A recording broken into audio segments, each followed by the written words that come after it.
kenapa kepala negara atau pejabat-pejabat tingginya di Indonesia saat ini tidak berhadapan dengan rakyatnya langsung, seperti halnya yang kita lakukan saat ini. Ya sudah, sekali lagi, Presiden Negeri Sontoloyo ini ya udah kita turun tangan aja, kita saling mengingatkan sekali lagi. Dan tujuannya ini adalah kita semua memerlukan guidance, termasuk saya. Kita memerlukan arah, kita memerlukan visi misi yang sama. Kita memerlukan kolektif dream atau mimpi yang sama gitu ya. Di tempat tidur yang sama, mimpi yang sama. Ini penting sekali untuk kita menjadi negara yang berdaulat. Baik sahabat semua, kita akan mulai. Selamat malam, Assalamualaikum warahmatullahi wabarakatuh. Dimanapun sahabat berada saat ini di negeri tercinta, mulai dari Sabang sampai Merauke, kita selama beberapa saat ke depan kita akan memberikan banyak informasi-informasi yang mungkin sahabat butuhkan, begitu juga saya gitu ya.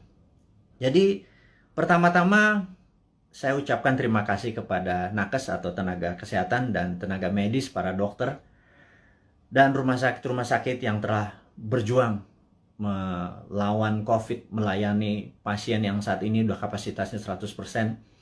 Dan siapapun yang saat ini terpapar dan lagi isolasi mandiri, semoga kesehatan dan kesembuhan dapat segera didapati sehingga imunitas tubuh kita terhadap virus menjadi sangat kuat. Dan sekali lagi, waktu kita terpapar COVID itu bukan death sentence atau hukuman mati. Itu adalah perjuangan. Dan sekali lagi, terima kasih kepada tenaga kesehatan, tenaga medis, rumah sakit. Anda pejuang terdepan. Anda adalah pejuang-pejuang yang membawa bambu runcing, yang mengalahkan penjajah itu. Dan saya dari hati yang dalam dan kita kaum New Mind mengucapkan selamat dan terima kasih berkali-kali. Terus semangat, terus semangat.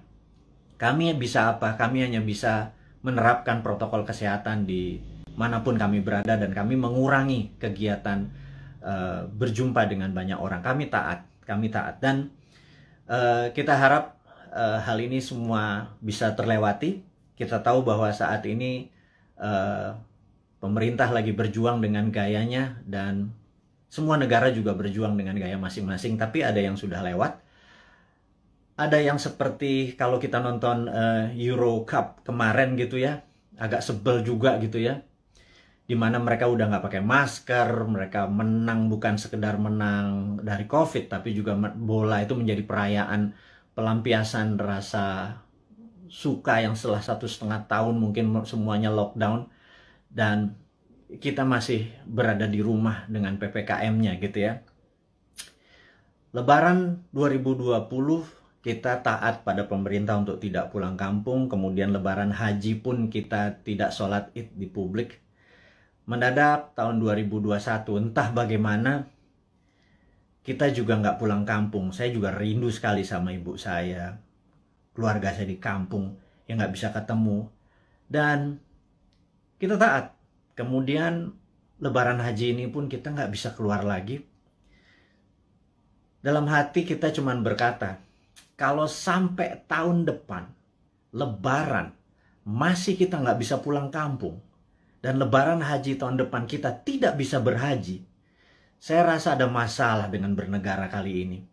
Udah kalian itu tidak menghadapi rakyat dengan langsung mengatakan apa yang terjadi. Sudah kita tidak boleh berhaji. Dan ada yang mengatakan nggak boleh berhaji masalah COVID. Rasanya enggak. Banyak yang mengatakan ini jangan-jangan masalah politik. Karena kita negaranya miring ke salah satu kekuatan politik dunia gitu ya, yaitu Tiongkok. Itu kita jujur-jujur aja. Kenapa sih kita nggak menjadi negara yang tidak harus miring ke kiri, nggak harus miring ke kanan, tapi semuanya kita rangkul gitu ya. Dan nyata, ngerangkulnya tuh nyata. Kalau sekarang kan agak miring ke salah satu, sehingga kita tahu Saudi adalah perpanjangannya tangan Amerika, di mana Amerika dengan petrodolarnya atau negara petrolnya Saudi dan negara Timur Tengah dikendalikan menjadi underlay-nya terbitnya dolar gitu ya. Berarti kan dia miringnya ke sana ya. Begitu kita nggak berhaji, jangan-jangan, sekali lagi jangan-jangan gitu ya. Ada yang bilang dana hajinya kepake infrastruktur. Saya pikir lah itu mah nggak nggak tahu juga saya apa yang terjadi di atas sana. Tapi ya mbok diterangkan gitu ya, jangan membangun narasi pakai buzzer. Buzzer sudahlah, udah masa lalu buzzer itu. Saat ini di DM kami di Bosman ini banyak buzzer-buzzer yang minta maaf, yang saya pikir no, kamu nggak usah minta maaf sama saya karena banyak keluarganya terpapar COVID juga gitu. Ternyata keluarga buzzer itu tidak anti, tidak kebal COVID juga, terpapar juga, dan ada yang meninggal juga. Akhirnya kapok juga jadi buzzer, kirain waktu jadi buzzer mereka tidak terpapar gitu ya. Nah, jadi udahlah, kita buzzer yang berjumlah ribuan itu nggak usah dipakai lagi. Buzzer itu nggak usah membunuh karakter-karakter orang yang ingin memberi saran ke pemerintah. Jadi saya mengingatkan bahwa pemerintahnya Pak Harto ya, banyak Pak Harto mendapat tentangan dari mahasiswa di tahun misalnya 73 di Malari dan lain sebagainya, malapetaka 17 Januari dan lain sebagainya. Tapi apa yang Pak Harto lakukan, dia rangkul angkatan 66, 67, di angkatan 73, angkatan 80, semua dirangkul dan jadi menteri-menterinya dia. Ternyata mereka-mereka yang rebel terhadap pemerintahan dia waktu jadi menteri bagus semua gitu ya. Dan jadi saya sarankan, ini bukan saya ngarep jadi komisaris loh ya, bukan loh ya, nggak gitu-gitu amat gitu. Tapi kalau ada beda pendapat, coba didengarlah. Kita nih cinta tanah air kok gitu ya. Niat kita satu, niat kita bersatu gitu ya. Jadi janganlah dibangun narasi malah karakter kita dibunuh. Bahkan kemarin ada Anti Mardigu yang menyatakan kita pro komunis, cinta PKC, Partai Komunis Cina. Orang-orang nggak akan pernah impress dengan informasi seperti itu. Terus kita membangun bala muda, dianggap kita membangun pasukan kelima seperti Partai Komunis Indonesia dulu. Membangun kekuatan petani diminta bersenjatai. Kemudian sewaktu Bosman mengambil pasukan muda, teenagers, yang berusia 14 sampai 20 tahun ya, yang belasan tahun itu yang pendidikan Pancasilanya sedikit, yang mengetahui bela negaranya juga sedikit, terus kita bangun kekuatan dengan teen camp, bala mudanya kita bangun, summer camp 4 hari kita didik apa yang kita ajarkan di Lemhanas, kita ajarin ke anak-anak, kita ajarin disiplin militer, kita menjadikan anak-anak ini adalah patriotis nasionalis. Itu dicap untuk membangun kekuatan untuk anti pemerintah oleh buzzer-buzzer. Saya pikir Anda keterlaluan gitu ya. Iya, dan saya yakin orang-orang yang menjadi sahabat Newman ini nggak pernah percaya dengan apapun yang buzzer-buzzer itu lakukan. Dan karakter-karakter kayak gitu udah kuno lah gitu ya. Anak-anak sekarang zilenial, milenial ini sangat-sangat pinter dan nggak kemakan lah sama buzzer. Anda sudahlah tobat aja lah para buzzer itu dan bersama-sama bangun narasi, jangan memecah belah bangsa gitu ya. Dan itu tadi informasi mengenai COVID. Jadi saya rasa malam ini saya ingin share sedikit tentang COVID ya. Jadi di seluruh dunia sudah 3,2 miliar vaksin tersebar, dan sahabat saya di Amerika baru aja pagi tadi menelpon saya, jadi malam di sana, bahwa Amerika itu menarik bahwa 49,1% adalah natural herd immunity, alias mereka terpapar dan sembuh sendiri. Kemudian 13% menggunakan vaksin. Jadi kalau 49 tambah 13 mereka sudah hampir 70%, alias sudah kena herd immunity-nya. Jadi kalau 10% lagi divaksin dalam waktu 3 atau 4 bulan kemudian, Amerika sudah melewati herd immunity. Dan Eropa juga sama. Saya pernah menceritakan di video narasi bahwa pemerintah Belanda menyatakan menggunakan herd immunity, jadi benar-benar dilepas warganya, dikasih vitamin, dan sistem rumah sakit dikuatin dan dilindungi mereka-mereka yang rentan, ada komorbid dan usia tua. Dan terbukti bahwa sekarang negara-negara Eropa bahwa 40%-an menggunakan natural herd immunity, yang 20-30% pakai vaksin. Jadi vaksin minoritas, mayoritas adalah menggunakan herd immunity. Indonesia saat ini mungkin yang herd immunity berdasarkan data di bawah 10% yang terpapar dan sembuh, yang tanpa gejala dan lain sebagainya. Kemudian yang kita baru berapa persen ya, dengan kecepatan 250.000 suntik per hari, 3 tahun lagi kita mendapatkan herd immunity itu mungkin sekarang baru 20-25% yang sudah dikatakan kebal gitu ya.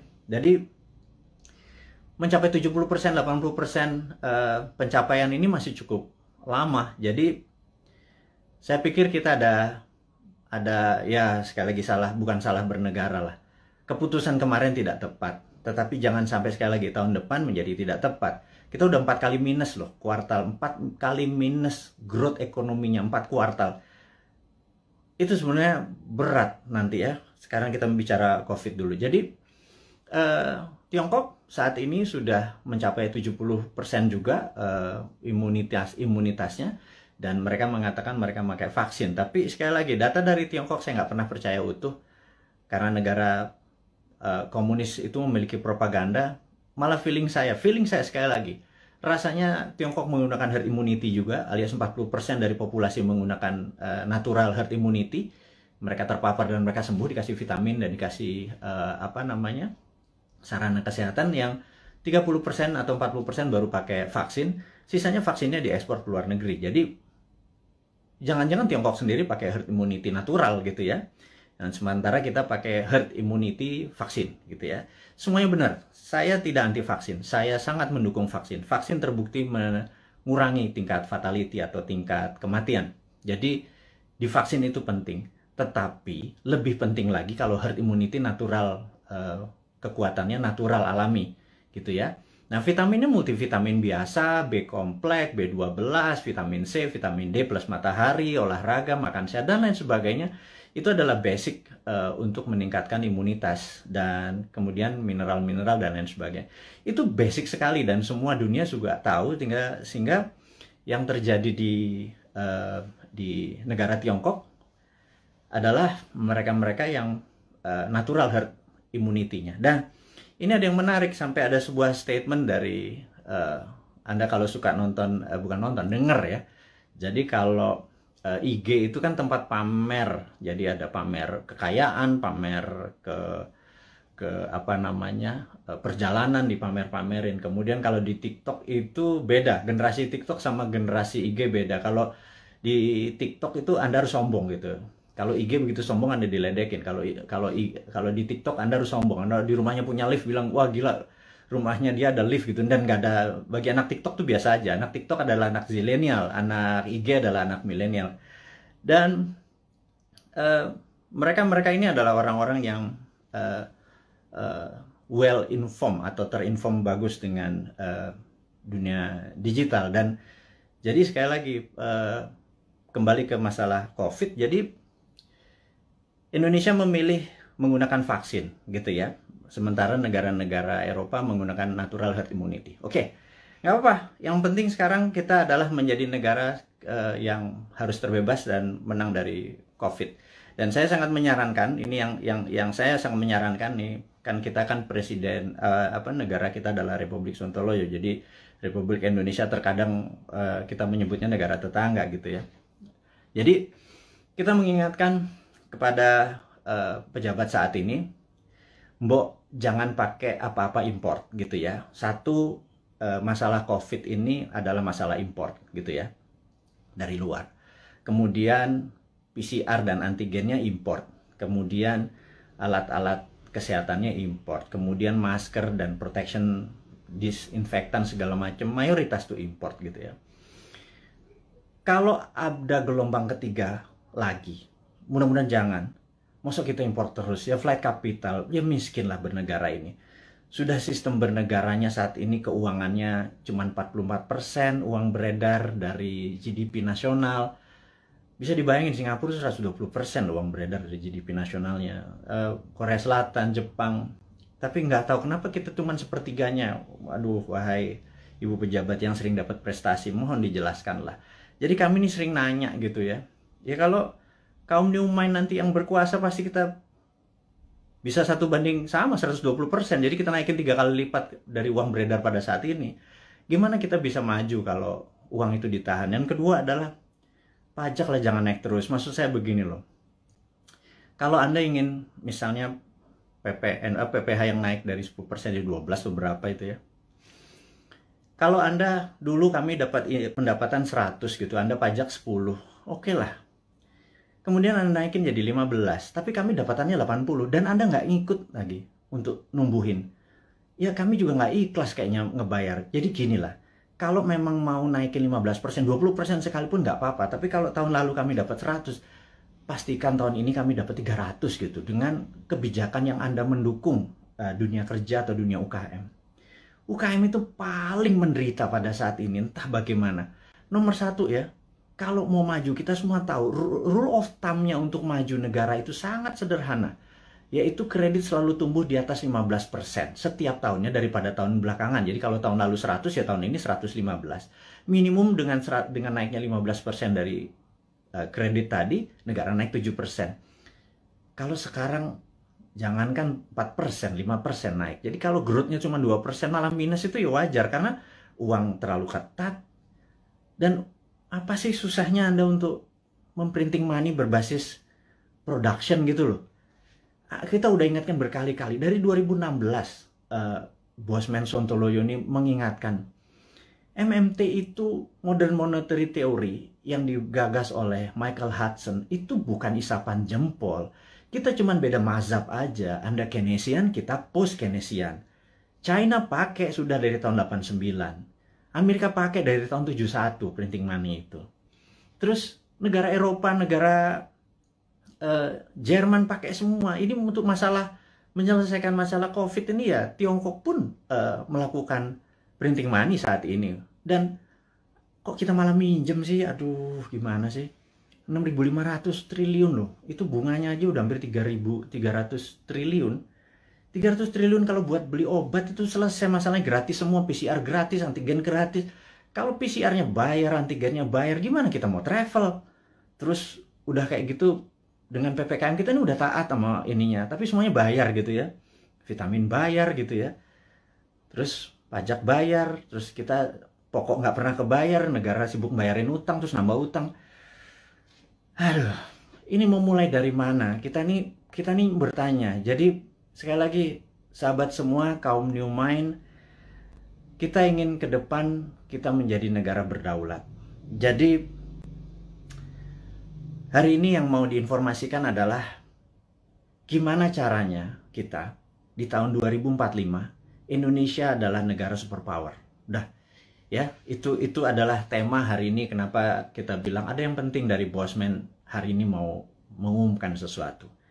Yaitu kita ingin tahun 2045 pada saat Indonesia 100 tahun, Indonesia Emas, Indonesia menjadi negara superpower, bukan sekedar negara kaya lagi. Negara superpower.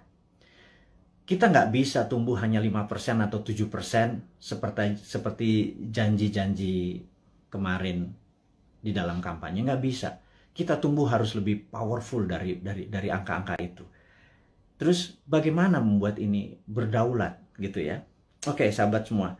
Saya ada beberapa informasi sebelum kita masuk ke topik ke sana, bahwa kita tahu saat ini negara-negara sudah kena herd immunity-nya dan kita masih belum.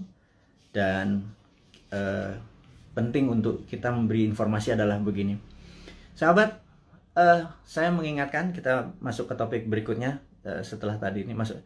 Jadi beberapa kali kita kalau naikin informasi di IG, toto bisa hilang gitu ya. Kemudian di sosmed yang lain seperti YouTube, channel kita sering di warning, sering diperingati dan hilang. Di Facebook, jadi kita udah berapa kali hilang, terus 7 kali kita diperingati Facebook, IG, Twitter kita hilang, terus YouTube kita pernah hilang gitu ya. Dan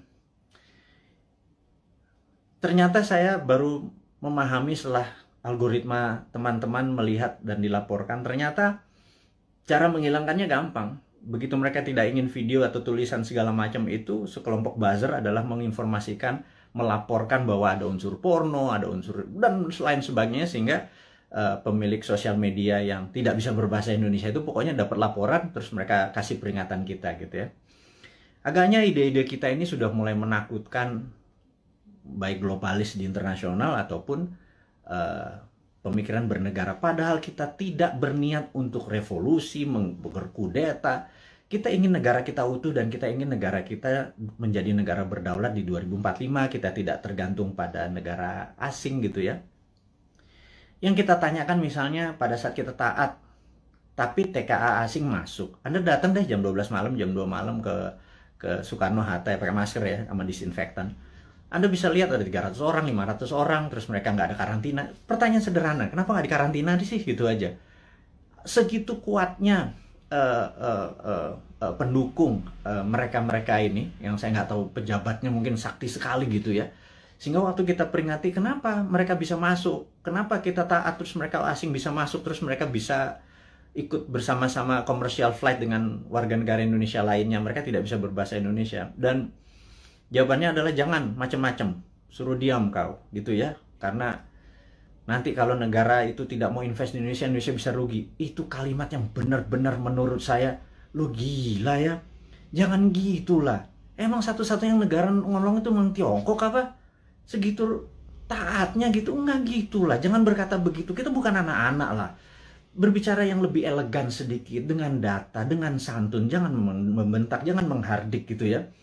Kita bertanya juga baik-baik, ya kasih jawaban aja gitu ya, bahwa nanti kita urus, kasih yang manis lah gitu. Kita udah capek saling bentak, saling curiga gitu, udah capek gitu. Bernegara elegan sedikit, statement lah, jadi negarawan lah. Jangan jadi pedagang, mau ada cuan, ada untung segala macam gitu ya. Ya lu untung, gua kagak gitu ya, apalagi rakyat gitu ya. Itu kami bertanya gitu ya, kami dapat apa? Udah asetnya hilang, tanah air kita hilang, diambil barangnya, kita cuma dapat apa? Dapat pajak gitu. Buktinya kita tetap dipajakin tuh. Terus apa? Dari apa untungnya gitu ya? Terangin aja, ini untungnya segini. Kalau kita yang tahu adalah aset kita hilang, nikel kita gone, digantikan dengan apa gitu. 20 tahun lagi, Anda ingat, saya pernah ke Nauru. Nauru tuh negara menarik. Dulu dia penghasil P2O5 atau fosfat. Wah, kayanya bukan main. Tapi beberapa 20 tahun yang lalu Nauru kehilangan fosfatnya karena dikeduk abis. Ya sudah, sama Amerika waktu itu, dikeduk abis. Negaranya miskin, hidupnya tinggal dari pariwisata aja saat ini. Naurunya kehilangan asetnya. Anak cucunya cuma bilang, oh dulu kita menghasil fosfat ya, gitu ya. Jangan sampai anak cucu kita bilang, Eyang, dulu Indonesia menghasil nikel ya? Nikelnya di mana ya? Tahu, kita dapat apa waktu nikel itu dijual? Nggak dapat apa-apa, kita dapat virus, gitu ya. Hal itu kan susah kalau kita dijawab sama cucu cicit kita bertanya hal-hal seperti begitu gitu. Jadi kita tanya balik, kalau memang hanya didapat nikel itu kalau bisa atau produk-produk alam itu sumber daya alam. Kalau kita percaya MMT, Modern Monetary Theory, maka sumber daya alam itu bukan sebagai alat komoditi atau alat dagang, tetapi sebagai alat tawar. Jadi keuntungannya itu bukan hanya dari jualan, tetapi ada benefit lagi. Jadi di atas financial benefit, sekali lagi, di atas Anda para pejabat sekarang tuh apa-apa kan financial benefit. Kita dapat untung, dapat untung. Selalu untung dan cuan gitu ya. Cara bernegara segitu kesannya kayak anak TK gitu ya. Karena kalau cara bernegara di atas keuntungan materi, itu ada namanya humanitarian benefit. Keuntungan atas nama kemanusiaan. Terus ada namanya nasionalis, keuntungan untuk negara gitu ya. Bukan hanya keuntungan sekedar dari pajak, dari dagang, dari selisih jual beli gitu ya. Tapi humanitarian, atas kemanusiaannya. Anak cucu kita masih benefit gitu ya. Nah, kalau kita pakai SWF, Sovereign Wealth Fund, itu asetnya masih di situ. Nikel kita masih di situ. Nah, kita mendapatkan funding dari situ untuk membangun sektor yang lain. Jadi, dana yang masuk itu untuk membangun apa? Kok kita masih ngutang? Saya bingung sekali, BUMN rugi, kita masih ngutang, aset kita hilang. Kami hanya bertanya loh ya, ini bukan ngomong terus yang dihardik lagi gitu ya. Ini hanya bertanya. Kami ini gelisah, Pak. Kami ini ingin menjadi negara berdaulat dan kami ingin terbukalah. Karena itu, karena kalian tidak berbicara selama PPKM ini, ya sudahlah. Kami aja lah yang muda-muda ini yang punya ide new mind ini yang berbicara. Terus oposisi juga nggak bicara juga. Kalaupun mereka bicara juga nggak ada solusinya. Beda kalau new mind itu selain berbicara, mengkritik, ada solusi-solusinya. Itulah membuktikan bahwa kita ini NKRI garis lucu. Bukan garis lurus lagi gitu. Di atas lurus itu lucu gitu ya. Karena semuanya jadi seru, jadi lucu, jadi fun gitu. Baik. Jadi mengingat video-video kita, informasi-informasi kita tuh sering ada caranya untuk tidak bisa beredar gitu ya. Jadi toto di atas 21 tahun sehingga untuk video ini ditonton harus masukin password, harus masukin identitas yang lain sehingga tidak beredar kenceng.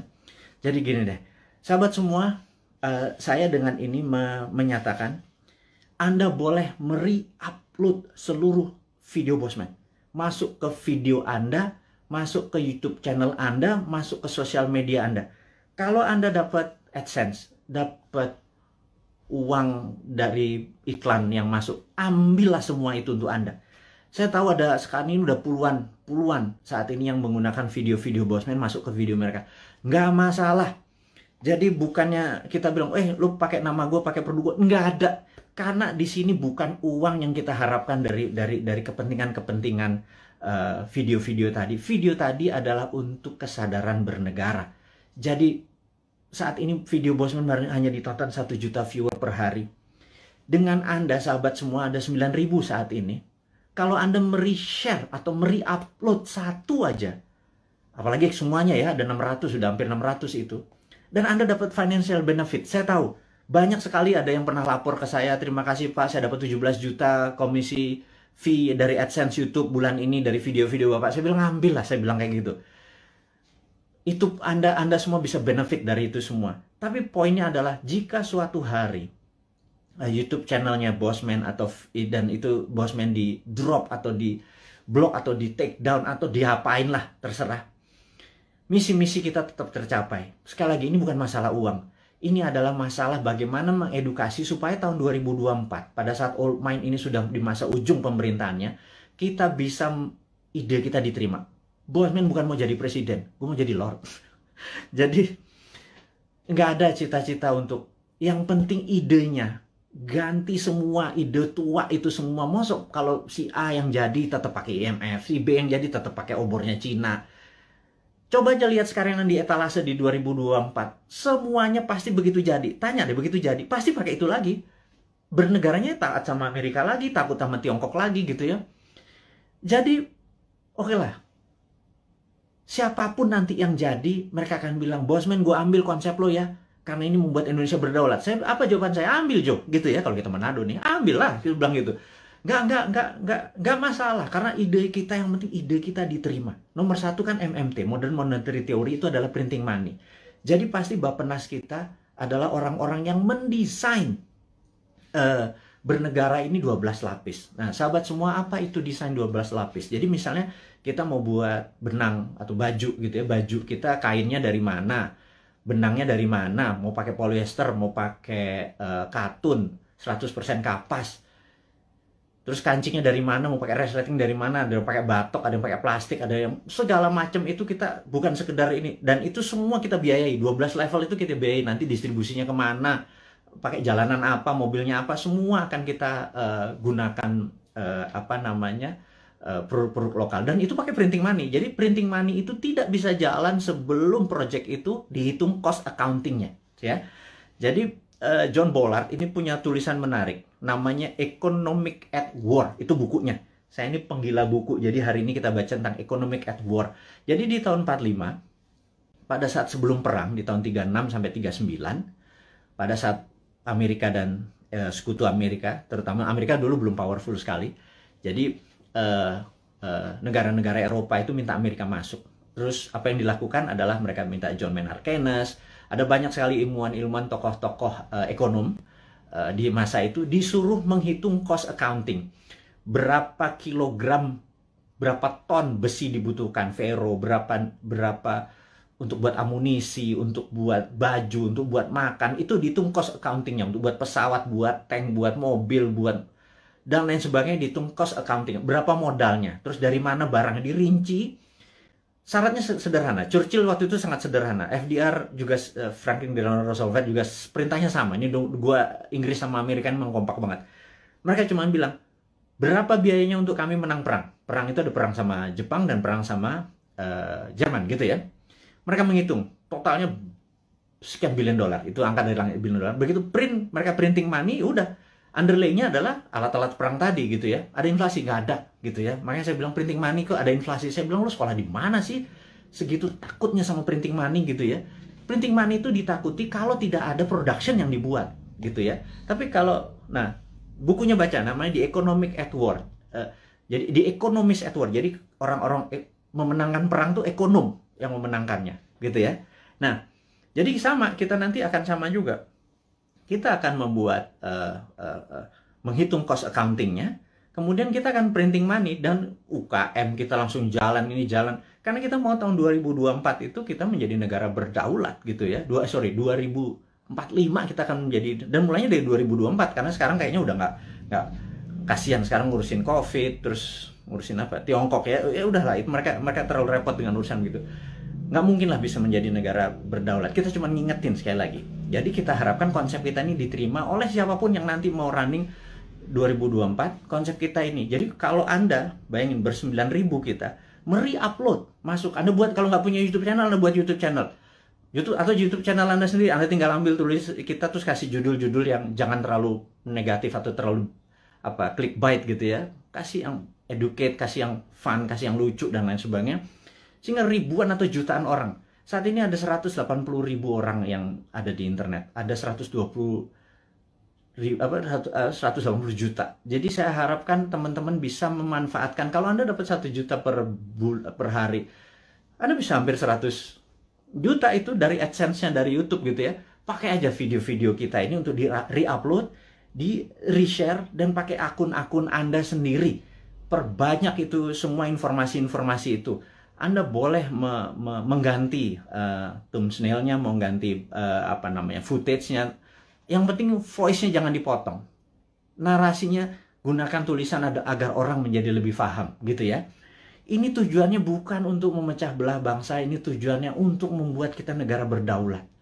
Dan cara cerdas bernegara ini sudah hampir 600 video. Sebarkanlah, gitu ya. Kemudian, sahabat semua, kita saat ini ya tadi ada informasinya adalah untuk upload. Anda sangat diizinkan menggunakan nama Anda video-video Bosman.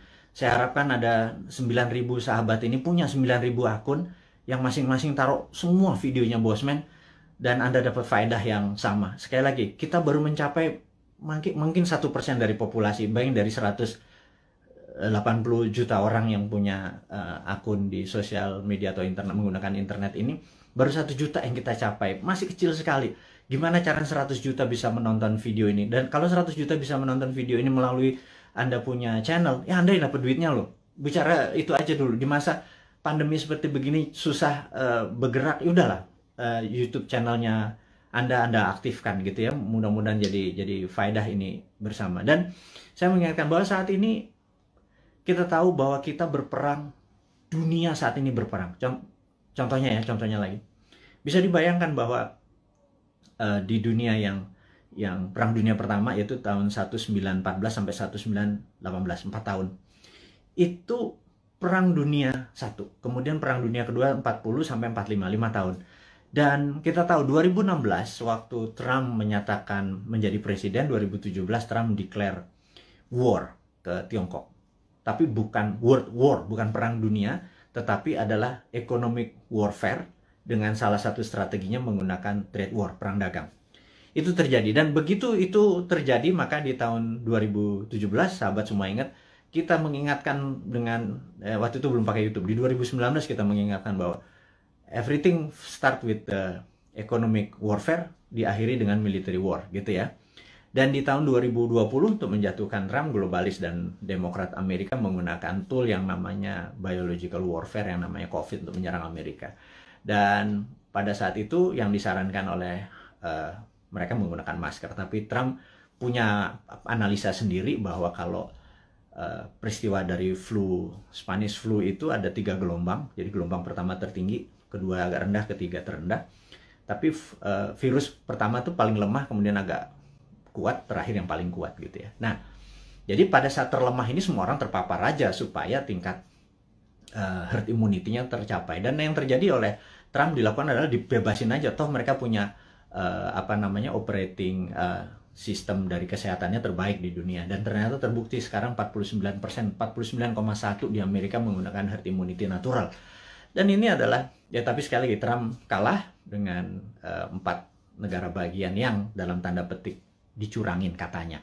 Tapi itu negara Amerika, bukan negara kita. Tapi dia adalah salah satu polisi dunia yang berkepanjangan. Ternyata Biden ini mengambil konsepnya Trump untuk masih berperang juga dengan Tiongkok. Jadi, dan itu adalah perang dunia negara. Kita nggak ikut-ikutan. Tetapi kita di dunia ini perang dengan makhluk yang tidak kelihatan yang namanya virus corona atau COVID gitu ya. Jadi begitu dunia saat ini menjadi satu rasa dan perang bersama, inilah yang menarik. Bahwa kita harusnya sudah menggunakan war mode atau ekonomiknya at war. Jadi ekonomi itu ada 3, economic at normal condition, economic at crisis, dan economic at war. Jadi harusnya bernegara itu pakai economic at war. Sayangnya sekali lagi mereka nggak paham saat ini, old mind yang berkuasa ini nggak paham bahwa economic at war tuh gimana ya gitu ya. Sekali lagi, aduh, itu kadang-kadang kita mengelus dada gitu ya, kok ya beda lagi strateginya, ya nggak pakai ngutang jelasnya gitu ya. Harus berdikari, berdiri atas kaki sendiri, every country for their own, negara ngurusin sendiri. Jadi begitu kita masuk perang dunia, yaitu 2020 kemarin, 2021 saat ini kita masih dalam keadaan perang, dan WHO serta World Bank sudah mengumumkan bahwa perang ini diperkirakan berakhir tahun 2025. Jadi perang ini masih panjang, sahabat semua. Perang ini kan perang besar itu kan ada battle perang, pertempuran kecil gitu ya. Ini masih banyak di Jawa sekarang, di Bali itu masih ada pertempuran kecil. Dan kita harus memenangkan pertempuran itu untuk memenangkan peperangan. Jadi bayangin kalau kita baru selesai tahun 2025. Jadi baru sebagian yang tahun 2022 lepas sebagian, 2023 lepas sebagian, dan lain sebagainya. Nah, kalau melihat kayak gini mood-nya atau apa ya, cara bernegara saat ini tidak juga memahami ini World War III, perang dunia ketiga, karena perang benar, semua negara perang kok masih nggak declare juga sebagai perang dunia. Ini akan berbahaya bernegaranya. Jadi ya udah, kita sebagai kaum Sontoloyo mengingatkan kaum New Mind ini, Presiden Republik Sontoloyo mengingatkan kaum New Mind, sahabat semua, ini adalah war mode gitu ya. Sahabat semua, ini adalah World War III. Sahabat semua, kita harus kompak. Sahabat semua, kita harus membangun kekuatan bersama gitu ya. Sahabat semua, kita nggak usah bergantung pada negara lain. Kita bergantung pada kekuatan tanah air sendiri. Nah, gimana cara bergantung pada tanah air sendiri nih? Nah, ini informasi berikutnya mau diumumkan. Jadi sahabat semua, kalau Anda punya UKM, sekali lagi, Anda punya UKM, Anda perlu dana. Saat ini di Santara ada sekitar 2 triliun dana dengan 280.000 investor receh ya. Sederhana ya, 280 investor tuh anggap masing-masing naruh 10 juta rupiah aja untuk invest di portfolio keuangannya, mau invest di UKM Anda. Jadi kalau 10 juta dikali 280 itu 2,8 triliun. Jadi ada 2 triliun. Sahabat semua, kalau Anda punya UKM, Anda perlu dana. Anda lihat di IG, di wall IG, maka di situ udah ada informasi, kirimkan Anda punya, ada 7 persyaratan, Anda perlu uang berapa, apa yang Anda butuhkan, bisnis Anda seperti apa, dan lain sebagainya, dan kita akan review di 280.000. Dan bagi Anda yang saat ini bingung mau ngapain, bisnis baru kan susah, tapi kalau Anda punya uang, Anda join sebagai investor untuk membantu UKM. Jadi Santara adalah penghulu untuk menghubungkan si cowoknya adalah si investor, si ceweknya adalah si UKM. Dan saat ini Santara adalah perusahaan terbesar dan nomor 1 leading di perusahaan urun dana, ECF, Equity Crowdfunding, dan ini adalah kontribusi dan itu adalah kontribusi dari komunitas kita New Mind ini untuk membangun ekonomi Indonesia. Itu base-nya MMT. MMT kita kan pro pada UKM, pro pada bottom of pyramid. Jadi bukan yang piramid di atas, kita pro pada bottom of pyramid.